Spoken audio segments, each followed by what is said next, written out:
Hi friends, welcome back to my channel. ఈరోజు topic వచ్చేసి April 15 current affairs video. So ఎవరైనా మన ఛానల్ని కొత్తగా చూస్తున్నట్లయితే ప్లీజ్ సబ్స్క్రైబ్ చేసుకోండి, లైక్ చేయడం మాత్రం అసలు మర్చిపోద్దు.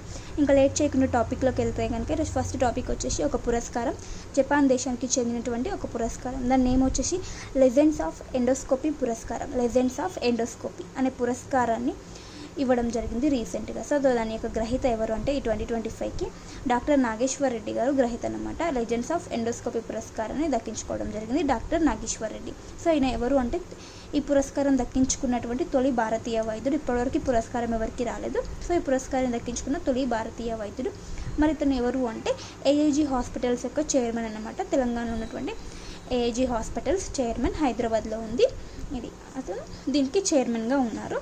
సో దేంట్లో భాగంగా ఇతనికి పురస్కారం ఇవ్వడం జరిగిందంటే గ్యాస్ట్రో ఎంటరాలజీ అనే విభాగంలో ఇతను చేసిన సేవలకు గాను ఆవిష్కరణలకు గాను ఇతనికి పురస్కారం అనేది ఇవ్వడం జరిగింది. ఏ వేడుకలో భాగంగా అంటే టోక్యో లైవ్ గ్లోబల్ ఎండోస్కోపీ 2025 వేడుకలో భాగంగా ఇతనికి పురస్కారాన్ని ఇవ్వడం జరిగింది. సో గుర్తుంచుకోండి. అండ్ ఇతనికి రీసెంట్గా 2025లోనే రీసెంట్గా పద్మవిభూషణ్ కూడా రావడం జరిగింది. ఇంతకుముందు పద్మశ్రీ, పద్మవిభూషణ్ గ్రహీత కూడా ఇప్పుడు పద్మవిభూషణ్గా రావడంతో టోటల్గా పద్మ పురస్కారాలు మూడింటిని గెలుచుకున్నటువంటి భారతీయ వైద్యుడు. నెక్స్ట్ కరెంట్ అఫైర్, అంబేద్కర్ దినోత్సవం. ఏప్రిల్ 14న అంబేద్కర్ దినోత్సవం మనం జరుపుకున్నాం కదా. సో అంబేద్కర్ దినోత్సవాన్ని న్యూయార్క్ వచ్చేసి అధికారికంగా గుర్తించడం జరిగిందంట. ఏప్రిల్ 14న అంబేద్కర్ దినోత్సవంగా అధికారికంగా గుర్తించింది New York. Next AI index 2025. Stanford university AI index 2025ని రిలీజ్ చేయడం జరిగింది. సో ఇక్కడ ఏఐ ఇండెక్స్లో టాప్లో మన భారత్ నిలవడం జరిగింది. అగ్రస్థానంలో ఉన్న దేశం ఏంటి? భారత్ అని గుర్తుంచుకోండి. ఏఐ ఇండెక్స్లో ఇక్కడ డేటా చూస్తే కనుక 2024-25 సంవత్సరంలో ఏఐ ఉద్యోగ నియామకాల్లో 33% వృద్ధి రేటుతో 33.39% వృద్ధి రేటుతో భారత్ మొదటి స్థానంలో నిలవడం జరిగింది. ఏఐ ఉద్యోగ నియామకాలు. సెకండ్ పొజిషన్లో వచ్చేసి బ్రెజిల్ ఉంది. థర్డ్ పొజిషన్లో వచ్చేసి సౌదీ అరేబియా ఉంది. ఇంకా అమెరికా వచ్చేసి ఎంత శాతం వృద్ధి రేటుతో ఉందంటే 24% వృద్ధి రేటుతో అమెరికా నిలవడం జరిగింది. సో ఇక్కడ మన భారత్ వచ్చేసి టాప్లో ఉంది, గుర్తుంచుకోండి. నెక్స్ట్ కరెంట్ అఫైర్, ప్రపంచంలోనే అత్యంత రద్దీగా ఉండే విమానాశ్రయాలకు సంబంధించి ఒక డేటా అనేది రిలీజ్ కావడం జరిగింది. ఏ సంస్థ రిలీజ్ చేసిందంటే ఎయిర్పోర్ట్ కౌన్సిల్ ఇంటర్నేషనల్, ఏసీఐ అనే సంస్థ రిలీజ్ చేయడం జరిగింది. సో ఇందులో డేటా చూస్తే కనుక మన దేశం నుంచి ఏ ఇంటర్నేషనల్ ఎయిర్పోర్ట్ ఇందులో చోటు దక్కించుకోవడం జరిగింది అంటే ఇందిరాగాంధీ ఇంటర్నేషనల్ ఎయిర్పోర్ట్ ఇందులో చోటు దక్కించుకోవడం జరిగింది. ఎన్నవ స్థానంలో ఉందంటే 9వ స్థానంలో ఉంది. ఢిల్లీలో ఉన్నటువంటి ఇందిరాగాంధీ ఇంటర్నేషనల్ ఎయిర్పోర్ట్ ప్రపంచంలోనే అత్యంత రద్దీగా ఉండే విమానాశ్రయాల్లో జాబితాలో 9వ స్థానం దక్కించుకుంది. నెక్స్ట్ కరెంట్ అఫైర్, తెలంగాణకు సంబంధించి గిగ్ అండ్ ప్లాట్ఫామ్ వర్కర్స్ కోసం తెలంగాణ గవర్నమెంట్ ఒక కొత్త చట్టాన్ని తీసుకురాబోతుందంట. తెలంగాణ గవర్నమెంట్ ఎవరి సంక్షేమం కోసం? గిగ్ వర్కర్స్ యొక్క సంక్షేమం కోసం. అది బిల్లు చూస్తే కనుక, ఈ చట్టానికి సంబంధించిన బిల్లు చూస్తే కనుక Telangana gig and platform workers bill, దీన్ని త్వరలో చట్టంగా తీసుకురావడం జరుగుతుంది వారి యొక్క సంక్షేమం కొరకు. సో రీసెంట్గా నీతి ఆయోగ్ వచ్చేసి వీరికి సంబంధించిన ఒక డేటాని రిలీజ్ చేయడం జరిగింది. అదేంటంటే 2029 నాటికి 2.35 కోట్ల గిగ్ వర్కర్స్ అనేది ఉండబోతున్నారంట. 2029లో మన భారత్లో గిగ్ వర్కర్స్ సంఖ్య ఎంతకు చేరబోతుంది? 2.35 కోట్లకు చేరబోతుందంటే నీతి ఆయోగ్ తెలపడం జరిగింది. నెక్స్ట్ కరెంట్ అఫైర్, ఎన్ఆర్ఎస్సితో హైడ్రా అవగాహన ఒప్పందం అనేది కుదుర్చుకోవడం జరిగింది. నేషనల్ రిమోట్ సెన్సింగ్ సెంటర్ అన్నమాట. ఎన్ఆర్ఎస్సి అంటే నేషనల్ రిమోట్ సెన్సింగ్ సెంటర్. దీనితో హైడ్రా వచ్చేసి ఒక ఒప్పందాన్ని కుదుర్చుకోవడం జరిగింది. సో దేనికి అంటే ఈ ఒప్పందం హైదరాబాద్ ఔటర్ రింగ్ రోడ్ పరిధిలో ఉన్నటువంటి భూముల వివరాలు అండ్ వాటర్ బాడీస్, చెరువులు అట్లాంటివి ఉంటాయి కదా. సో వాటి యొక్క వివరాలను ప్రభుత్వానికి ఏవి చెందినవి, ప్రభుత్వానికి చెందనివి ఏంటి అనే డేటాని ఈ సంస్థ అనేది ఇవ్వడం జరుగుతుంది. నేషనల్ రిమోట్ సెన్సింగ్ సెంటర్ ద్వారా ఈ డేటా అనేది తీసుకోవడం జరుగుతుంది హైడ్రా. సో దీనికి సంబంధించిన ఒప్పందమే ఎన్ఆర్ఎస్సి అండ్ హైడ్రాక్ మధ్య జరిగిందనమాట. నెక్స్ట్, దివంగత వ్యవసాయ శాస్త్రవేత్త, తెలంగాణకు చెందినటువంటి దివంగత వ్యవసాయ శాస్త్రవేత్త అయినటువంటి అశ్విని. ఈమె రీసెంట్ టైమ్స్లో ఒక సెప్టెంబర్లో అన్నమాట, అప్పుడు వరదలు వచ్చినాయి కదా. సో ఆ టైంలో ఈమె మరణించడం జరిగిందనమాట.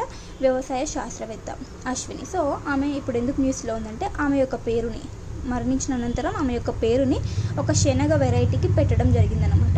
పూసా PUCA శనగ 4037 అనే ఒక శనగ యొక్క రకానికి దివంగత వ్యవసాయ శాస్త్రవేత్త యొక్క పేరు, అశ్విని యొక్క పేరు అనేది పెట్టడం జరిగిందనమాట. సో ఈ శనగ వెరైటీని ఎవరు అభివృద్ధి చేశారంటే IARA, Indian agriculture research institute వచ్చేసి ఈ శనగని అభివృద్ధి చేయడం జరిగింది. సో ఇక్కడ శనగ యొక్క రకం గుర్తుంచుకోండి, పూసా శనగ 4037. నెక్స్ట్ తెలంగాణ ప్రభుత్వం వచ్చేసి క్వాంటమ్ ఫ్రాంటియర్ టెక్ చార్టర్ని ఏర్పాటు చేయబోతుందంట. సో ఏ సంస్థల యొక్క భాగస్వామ్యంతో అంటే నీతి ఆయోగ్కి చెందినటువంటి ఫ్రాంటియర్ టెక్ హబ్ మరియు త్రిబుల్ ఐటీ హైదరాబాద్ ఈ రెండు కలిసి ఇందులో హెల్ప్ చేయడం జరుగుతుంది. క్వాంటమ్ ఫ్రాంటియర్ టెక్ చార్టర్కి సంబంధించిన ఒక ఒప్పంద పత్రానికి సంబంధించి తెలంగాణ ప్రభుత్వం ఏర్పాటు చేయబోతుంది. సో క్వాంటమ్ సైన్స్ ఏదైతే ఉందో అది మొదలయ్యి 100 సంవత్సరాలు పూర్తయిన సందర్భంగా ఈ యొక్క చొరవని తెలంగాణ గవర్నమెంట్ తీసుకుంటుంది. నెక్స్ట్ వచ్చేసి ప్రపంచంలోనే మొట్టమొదటి క్వాంటమ్ క్రిప్టోగ్రఫీ ప్లాట్ఫామ్ను క్యూషీల్డ్ క్వాంటమ్ క్రిప్టోగ్రఫీ అనే ఒక ప్లాట్ఫామ్ని అభివృద్ధి చేసిన ఐఐటి ఏంటంటే ఐఐటి మద్రాస్కి చెందినటువంటి ఒక స్టార్టప్ సంస్థ ఈ ప్రపంచంలోనే మొట్టమొదటి క్వాంటమ్ క్రిప్టోగ్రఫీ ప్లాట్ఫామ్ క్యూషీల్డ్ని అభివృద్ధి చేయడం జరిగింది. సో ఐఐటి నేమ్ గుర్తుంచుకోండి. నెక్స్ట్ కరెంట్ అఫైర్, ఉత్తరప్రదేశ్లో ఉన్నటువంటి ఒక స్కీమ్కి జీరో పావర్టీ అనే పథకానికి డాక్టర్ బిఆర్ అంబేద్కర్ గారి పేరు పెట్టడం జరిగిందనమాట. గుర్తుంచుకోండి. రీసెంట్గా మనకు అంబేద్కర్ గారి గురించి చాలా న్యూస్ అయితే రావడం జరుగుతుంది. సో గుర్తుంచుకోండి. నెక్స్ట్ హంగేరీ దేశం వచ్చేసి LGBTQ+ వర్గాల యొక్క బహిరంగ ప్రదర్శనలపై నిషేధం విధించడం జరిగింది. LGBTQ వర్గాలు ఏవైతే ఉంటారో వారు బహిరంగ ప్రదేశాల్లో ప్రదర్శనలు చేయడాన్ని హంగేరీ ప్రభుత్వం నిషేధించడం జరిగిందనమాట. సో దానికి సంబంధించినటువంటి ఒక బిల్లుకి కూడా ఆమోదం తెలపడం జరిగింది. రాజ్యాంగ సవరణ బిల్లు కూడా ఆమోదం తెలపడం జరిగింది. ఈ లెస్బియన్స్, గేస్, బైసెక్సువల్స్, ట్రాన్స్జెండర్స్ ఏవైతే ఉంటారో వారి యొక్క ఆ వర్గాల యొక్క బహిరంగ ప్రదర్శనలు నిషేధం అంట. సో గుర్తుంచుకోండి. దేశం ఏంటి? హంగేరీలో. నెక్స్ట్ కరెంట్ అఫైర్, డిస్కస్ త్రోలో కొత్త ప్రపంచ రికార్డును నెలకొల్పడం జరిగింది. ఎవరు అంటే మికోలస్ అలెక్నా. లిథువేనియా దేశానికి చెందినటువంటి మికోలస్ అలెక్నా ఈ డిస్కస్ త్రో అనే గేమ్లో కొత్త ప్రపంచ రికార్డ్ని బ్రేక్ చేయడం జరిగింది. ఇక్కడ ఇంకో స్పెషాలిటీ ఏంటంటే ఆల్రెడీ ఇంతకుముందు ఉన్న రికార్డ్ని బ్రేక్ చేశారన్నాం కదా. సో ఆ రికార్డు కూడా ఇతనిదే అనమాట. అతని రికార్డ్ని అతనే బ్రేక్ చేయడం జరిగింది. 75.56 మీటర్లు ప్రజెంట్ న్యూ రికార్డ్ అనమాట. గతంలో ఉన్న రికార్డు వచ్చేసి 74.35 మీటర్ల రికార్డ్ని బ్రేక్ చేసిన ఆటగాడు ఎవరు? మికోలస్ అలెక్నా, లిథువేనియా దేశానికి చెందినవాడు. సో ఈ టోర్నీ వచ్చేసి ఎక్కడ కండక్ట్ చేశారంటే అమెరికాలో ఉన్నటువంటి ఓక్లాహోమా అనే ప్రాంతంలో ఈ డిస్కస్కి సంబంధించిన టోర్నీ అనేది కండక్ట్ చేయడం జరిగింది. నెక్స్ట్ కరెంట్ అఫైర్, గబాన్ దేశానికి అధ్యక్ష ఎన్నికలు అనేవి జరిగినాయి అన్నమాట. సో రీసెంట్గా ఆ అధ్యక్ష ఎన్నికల్లో విజయం సాధించిన ఎవరు అంటే సైనిక నేత అయినటువంటి బ్రైస్ ఒలిగి ఎన్గుయేమా విజయం సాధించడం జరిగింది గబాన్ దేశానికి చెందినటువంటి అధ్యక్ష ఎన్నికల్లో. సో నేమ్ గుర్తుంచుకోండి. బ్రైస్ ఒలిగి ఎన్గుయేమా విజయం సాధించడం జరిగింది. సైనిక నేత ఇతను. సో ఈ గబాన్ దేశం వచ్చేసి ఎక్కడ ఉందంటే ఆఫ్రికా ఖండంలో ఉంది. నెక్స్ట్ కరెంట్ అఫైర్, ప్రయోగశాలలో మానవ దంత యొక్క అభివృద్ధికి సంబంధించినటువంటి కొత్త పరిశోధనను చేయడం జరిగిందనమాట. సో ఎవరు అంటే లండన్ శాస్త్రవేత్తలు ఈ యొక్క పరిశోధనను చేయడం జరిగింది. కింగ్స్ కాలేజ్ అండ్ ఇంపీరియల్ కాలేజ్కి చెందినటువంటి శాస్త్రవేత్తలు, లండన్లో ఉంది ఇది. ఈ శాస్త్రవేత్తలు అభివృద్ధి చేయడం జరిగిందనమాట. సో దేనికి సంబంధించి ఈ మానవ దంత అభివృద్ధి అంటే సహజ దంత నిర్మాణాన్ని మళ్ళీ పునఃసృష్టించవచ్చు అంటే అలాంటి ఒక టెక్నాలజీని అభివృద్ధి చేయడం జరిగింది. అంటే విరిగిపోయిన పళ్ళ స్థానంలో మళ్ళీ పూర్వస్థితిలో ఏ విధంగా ఉన్నాయో అలాంటి స్థితికి తీసుకొచ్చే ఒక టెక్నాలజీ అనమాట. సహజ దంత నిర్మాణాన్ని పునఃసృష్టించవచ్చు ఇందులో. నెక్స్ట్ బ్యాట్ ఈకోమాన్ అనే ఒక పరికరం. బ్యాట్ ఈకోమాన్ అనే పరికరాన్ని భారతదేశ శాస్త్రవేత్తలైనటువంటి IIHS బెంగళూరు వాళ్ళు అభివృద్ధి చేయడం జరిగింది. ఈ బ్యాట్ ఈకోమాన్ అనే పరికరాన్ని Indian institute for human settlements IIHS Bengaluru కేంద్రంగా పనిచేస్తున్నటువంటి ఈ ఇన్స్టిట్యూట్ చెందినవారు ఈ పరికరాన్ని అభివృద్ధి చేశారు. సో ఇక్కడ ఏంటంటే బ్యాట్ ఎకోమెన్ అనే పరికరం ఏంటంటే భారతదేశపు మొట్టమొదటి ఆటోమేటెడ్ బ్యాట్ మానిటరింగ్ సిస్టమ్ అంట. బ్యాట్ మానిటరింగ్ అంటే గబ్బిలాలకు సంబంధించిన ఒక మానిటరింగ్ చేసే సిస్టమ్ అన్నమాట పరికరం. ఈ పరికరం వచ్చేసి గబ్బిలాలను గుర్తిస్తుందన్నమాట అండ్ వారి గబ్బిలాలు చేసే శబ్దాలను వర్గీకరిస్తుందంట. అలాంటి గబ్బిలాల గుర్తింపు అండ్ వాటిని వర్గీకరించేందుకు పనిచేస్తుందంట ఈ బ్యాట్ ఈకోమెన్ అనే పరికరాన్ని. నెక్స్ట్ కరెంట్ అఫైర్, భారత్లో కొత్తగా కనుగొన్నటువంటి స్కారబ్ బీటిల్స్ జాతులు. భారత్లో కొత్తగా 6 స్కారబ్ బీటిల్స్ జాతులని కనుగొనడం జరిగింది. అంటే ఇవి కీటకాల్లాగా పురుగుల్లాగా చిన్న చిన్న వాటిగా ఉంటాయి. సో వాటిని స్కారబ్ బీటిల్స్ అంటారా అట్లాంటి వాటి కొత్తగా ఒక 6 కనుగొనడం జరిగింది. అవేంటి నేమ్స్ అంటే స్కారబ్ బీటిల్స్ జాతులు అని గుర్తుంచుకోండి. సో ఎవరు కనుగొనంటే జులాజికల్ సర్వే ఆఫ్ ఇండియా మరియు మ్యూజియం అలబెన్స్ కుందే, జర్మనీ కేంద్రంగా ఉన్నటువంటి మ్యూజియం అలబెన్స్ కుందే ఈ రెండు కలిసి సంయుక్తంగా కనుగొనడం జరిగింది. 6 స్కారబ్ బీటిల్స్ భారతదేశంలో కనుగొన్నారు. సో దీనికి సంబంధించిన ఏదైతే ప్రచురణ ఉంటుందో అది జుటాక్స్ అనే జర్నల్లో ప్రచురణ అవ్వడం జరిగిందంట. సో వారి యొక్క నేమ్స్ చూస్తే కనుక మలడేరా ఛాంపియన్సిస్, ఇది మిజోరాంలో కనుగొనడం జరిగింది. నెక్స్ట్ నియోసెరికా చురాచంద్ పురెన్సిస్ వచ్చేసి మణిపూర్లో. నెక్స్ట్ వచ్చేసి మలడేరా బరాసింగా వచ్చేసి భారత ముద్ర గొర్రె అంట దీని యొక్క పేరు. నెక్స్ట్ మలడేరా లుమ్లాన్సిస్ ఇది వచ్చేసి అరుణాచల్ ప్రదేశ్లో కనుగొనడం జరిగింది. నెక్స్ట్ సెరికా సుబాన్సిరెన్సిస్ ఇది వచ్చేసి కూడా అరుణాచల్ ప్రదేశ్లోనే కనుగొనడం జరిగింది కొత్త జాతిని. నెక్స్ట్ మలడేరా ఓనం ఇది వచ్చేసి కేరళలో గుర్తించడం జరిగింది అన్నమాట 6 స్కారబ్ బీటిల్స్ని.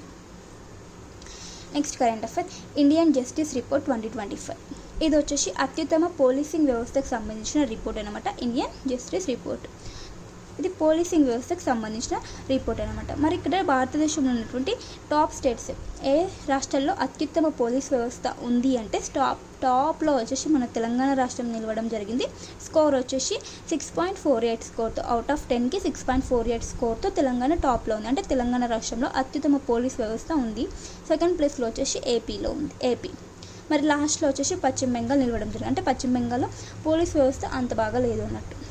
ఇక్కడ ఓవరాల్ కేటగిరీస్ వైజ్గా చూస్తే కనుక పోలీసు మరియు judiciary, jails and legal aids ఇవన్నింటిని కలుపుకొని చూస్తే కనుక టాప్ 5లో ఉన్నాయంటే కర్ణాటక ఫస్ట్ ప్లేస్లో ఉంది, ఆంధ్రప్రదేశ్ సెకండ్ ప్లేస్లో ఉంది, తెలంగాణ వచ్చేసి ఇందులో థర్డ్ ప్లేస్లో ఉంది, ఫోర్త్ ప్లేస్లో కేరళ, ఫిఫ్త్ ప్లేస్లో తమిళనాడు రాష్ట్రాలు ఉన్నాయి. ఓవరాల్ కేటగిరీస్లో ఇవి అత్యుత్తమ పోలీసింగ్ వ్యవస్థ అన్నప్పుడు తెలంగాణ అండ్ ఏపీ టాప్లో ఉన్నాయని గుర్తుంచుకోండి. నెక్స్ట్ వచ్చేసి తెలంగాణకు సంబంధించినటువంటి సరస్వతి నది పుష్కరాలు వచ్చేసి మే 15 నుంచి 26 మధ్యలో ఈ పుష్కరాలు అనేవి జరుగుతున్నాయంట తెలంగాణలో. ఎక్కడ అంటే భూపాలపల్లి జిల్లా కాళేశ్వరం దగ్గర పుష్కరాలు అనేవి జరుగుతాయంట. సో ఇక్కడ వచ్చేసి త్రివేణి సంగమం, సరస్వతి నది పుష్కరాలు ఏవైతే త్రివేణి సంగమం, గోదావరి, ప్రాణహిత, సరస్వతి ఈ 3 నదుల యొక్క కలయిక ద్వారా త్రివేణి సంగమం అనేది ఏర్పడుతుందంట. Next current affair Atlantic salmon ప్రవర్తనపై ఔషధ కాలుష్య ప్రభావం. అట్లాంటిక్ సాల్మన్ చేపలు ఏవైతే ఉంటాయో వాటిపై ఔషధానికి సంబంధించిన కాలుష్యంకి సంబంధించినటువంటి ఒక ప్రభావం అనేది ఏర్పడుతుందంట. అట్లాంటిక్ సాల్మన్ చేపలు నదుల్లో ఉన్న ఔషధ కాలుష్యం వల్ల త్వరగా ఈదుతున్నాయంటే ఈ చేపలు అనమాట. సో ఔషధ కాలుష్యం, సో ఆ నేమ్ ఏంటంటే ఔషధంకి సంబంధించిన నేమ్ ఏంటంటే క్లోబాజమ్ అనే ఔషధం కారణంగా ఈ చేపలు ఏవైతే సాల్మన్ చేపలు ఉన్నాయో అవి త్వరగా ఈదుతున్నాయంట. నెక్స్ట్ సరస్ MK2 విమానంని భారత్ రూపొందించడం జరిగింది. CSIR బెంగళూరు అండ్ NAL రెండు కలిసి దీన్ని రూపొందించడం జరిగింది. దీన్ని ఎవరు తయారు చేశారంటే హిందుస్థాన్ ఏరోనాటిక్స్ లిమిటెడ్ వచ్చేసి దీన్ని తయారు చేయడం జరిగింది అన్నమాట ఈ సరస్ MK2 విమానాన్ని. సో వీటి ఏంటంటే చిన్న నగరాలను కలిపి ప్రాంతాలకు ప్రాదేశిక ఎయిర్ కనెక్టివిటీ అనేది కల్పించడం అనేది దీని యొక్క ఈ MK2 విమానాల ద్వారా ముఖ్య ఉద్దేశం అంటే చాలా చిన్నగా ఉంటాయంట.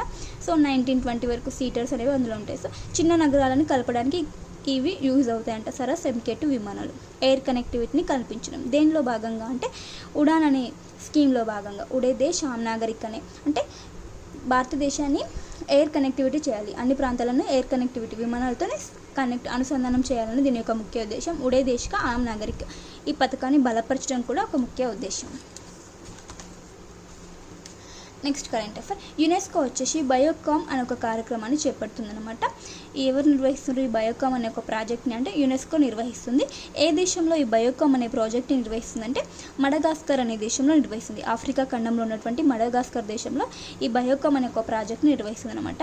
సో ఇక్కడ దీని యొక్క ముఖ్య ఉద్దేశం ఎందుకు అంటే దేనికి కొరకు అంటే అమూల్యమైన మడగాస్కర్ దేశంలో ఉన్నటువంటి అమూల్యమైన జీవ వైవిధ్యాన్ని సంరక్షించడం కోసం అక్కడ ఉన్నటువంటి స్థానిక ప్రజలకు సుస్థిర జీవనోపాధి కల్పించడం కోసం ఈ యొక్క బయోకామ్ అనే కార్యక్రమాన్ని ఏర్పాటు చేయడం జరిగింది. ఎవరు యునెస్కో. ఇక్కడ బయోకామ్ అంటే ఏంటంటే biodiversity conservation and sustainable natural resources management for integrated community development. So గుర్తుంచుకోండి యునెస్కో బయోకామ్ కార్యక్రమం ఏ దేశంలో నిర్వహిస్తుందంటే మడగాస్కర్. నెక్స్ట్ గోల్కొండ నీలి వజ్రాన్ని వేలం వేయడం జరుగుతుంది అంటే తొలిసారి ఈ డైమండ్ ఏదైతే ఉందో దానిని వేలానికి పెట్టడం జరిగింది. ఈ వేలం ఎప్పుడు నిర్వహించబోతున్నారంటే మే 14న నిర్వహించబోతున్నారంట జెనీవాలో ఈ వేలం అనేది జరుగుతుంది. సో దీని యొక్క వర్త్ ఎంత ఉంటుందంటే 300 నుంచి 430 కోట్ల వర్త్ అనేది ఈ డైమండ్ యొక్క వర్త్ అంట. ఇది వచ్చేసి ఎక్కడ లభించింది అంటే ఫస్ట్ టైం గోల్కొండ గనుల్లో తెలంగాణలో ఉన్నటువంటి గోల్కొండ గనుల్లో ఈ బ్లూ డైమండ్ అనేది లభించడం జరిగిందంట.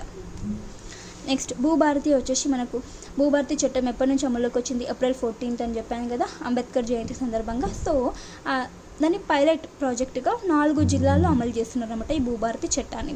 సో ఆ 4 జిల్లాలు ఏంటంటే నారాయణపేట, ఖమ్మం, ములుగు, కామారెడ్డి. మనకు ఈ పైలట్ ప్రాజెక్టుగా ఏ జిల్లాలో అమలు చేస్తున్నారని కూడా ఎక్స్పెక్ట్ చేయొచ్చు. సో చాలా ఇంపార్టెంట్ ఇది కూడా. నారాయణపేట నుంచి వచ్చేసి మద్దూర్ ప్రాంతం, ఖమ్మంలో వచ్చేసి నీలకొండపల్లి, ములుగు నుంచి వచ్చేసి వెంకటాపూర్ గ్రామాన్ని, నెక్స్ట్ కామారెడ్డి నుండి లింగంపేట అనే గ్రామాలను సెలెక్ట్ చేయడం జరిగిందనమాట పైలట్ ప్రాజెక్టులో.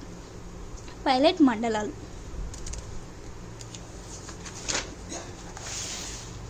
Next current affair Khelo India youth games 2025. ఇవి వచ్చేసి ఇప్పుడు 2025 ఖేలో ఇండియా యూత్ గేమ్స్ని ఏ రాష్ట్రంలో కండక్ట్ చేస్తున్నారంటే బీహార్ రాష్ట్రంలో కండక్ట్ చేస్తున్నారని ఆల్రెడీ ఇంతకుముందు చెప్పాను. సో దానికి సంబంధించినటువంటి లోగో అండ్ మస్కట్ని ఆవిష్కరించడం జరిగింది. సో మస్కట్ ఎవరంటే గజసింహ. మస్కట్ నేమ్ ఏంటి? గజసింహ. ఇవి వచ్చేసి మే 4th నుంచి 15th మధ్యలో ఈ ఖేలో ఇండియా యూత్ గేమ్స్ వచ్చేసి బీహార్లో జరగబోతున్నాయి. మరి ఫస్ట్ ఎప్పుడు ప్రారంభమయ్యాయి అంటే మొదటిసారిగా 2018లో ప్రారంభం అవడం జరిగింది. దీని యొక్క నినాదం ఈ ఇయర్ 2025కి నినాదం ఏంటంటే ఖేలోగే కూదగే బనోగే లాజవాబ్ వచ్చేసి నినాదం అనమాట. సో గుర్తుంచుకోండి, ఖేలో ఇండియా యూత్ గేమ్స్ 2025 ఏ రాష్ట్రం నిర్వహిస్తుందంటే బీహార్.